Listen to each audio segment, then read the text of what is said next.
خدا باپ اور بیٹے اور القدس کے نام سے آمین۔ میرے عزیزو، آئیے ہم خداوند اپنے خدا کا شکر کریں جس نے آج کا یہ خوبصورت دن ہماری زندگی میں بڑھا دیا۔ تو آئیے عزیزو، ہم آج کے دن کا آغاز بائبل مقدس میں سے پاکماں کلیسیا کی چنی ہوئی تلاوتوں سے کرتے ہیں۔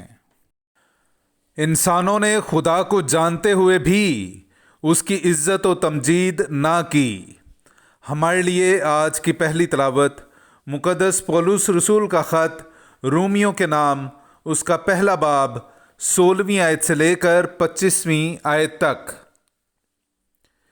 کیونکہ میں انجیل سے شرماتا نہیں، اس لیے کہ وہ ہر ایک ایمان لانے والے کے واسطے پہلے یہودی پھر یونانی کے لیے خدا کی نجات دہ قدرت ہے، کیونکہ اس میں خدا کی صداقت ایمان سے ایمان تک ظاہر ہوتی ہے، جیسا لکھا ہے کہ ایمان سے صادق زندہ رہے گا۔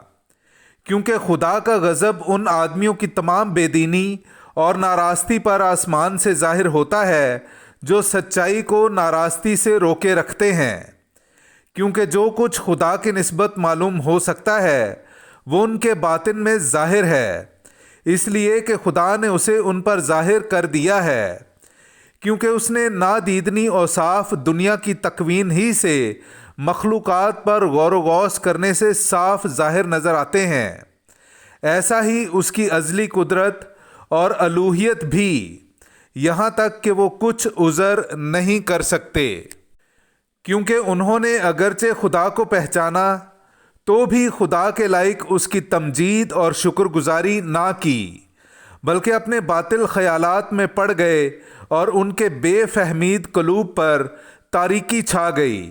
وہ اپنے آپ کو دانا ٹھہرا کر نادان ہو گئے اور غیر فانی خدا کے جلال کو فانی انسان اور پرندوں اور چوپایوں اور کیڑے مکوڑوں کی صورت کی شبیہ میں بدل ڈالا۔ اس لیے خدا نے ان کے دلوں کی خواہشوں کے ذریعے سے انہیں ناپاکی کے حوالے کر دیا کہ ان کے بدن آپس میں بے حرمت کیے جائیں۔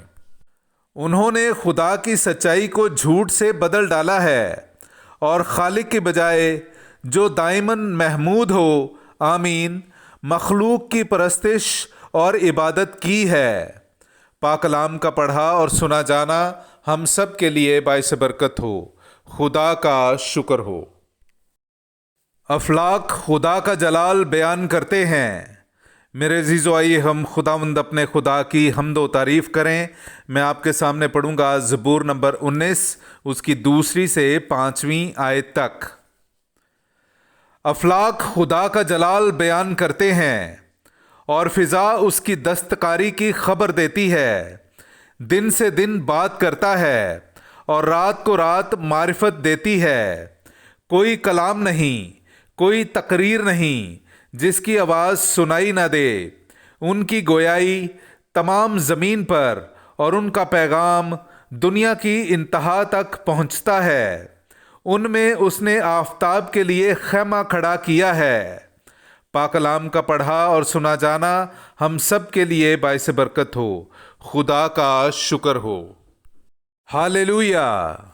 میری جان خداوند کی منتظر ہے، میں اس کے کلام پر بھروسہ رکھتا ہوں۔ ہاللیلویا! میرے عزیزو، آئیے ہم آج کا انجیلی اقتباس سنتے ہیں۔ انجیل مقدس بمطابق مقدس لوکا، اس کا 11واں باب 37ویں آیت سے لے کر 41ویں آیت تک۔ اور جب وہ بات کر رہا تھا تو کسی فریسی نے اس کی دعوت کی کہ میرے ہاں چاشت کرنا۔ پس وہ اندر جا کر کھانا کھانے بیٹھا۔ فریسی نے یہ دیکھ کر تعجب کیا کہ اس نے چاشت سے پہلے وضو نہیں کیا۔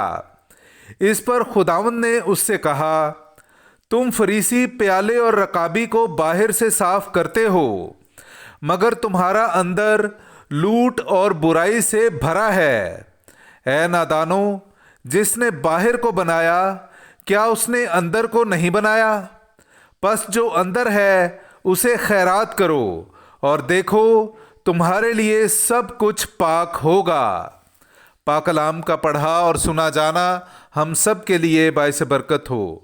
خدا کا شکر ہو۔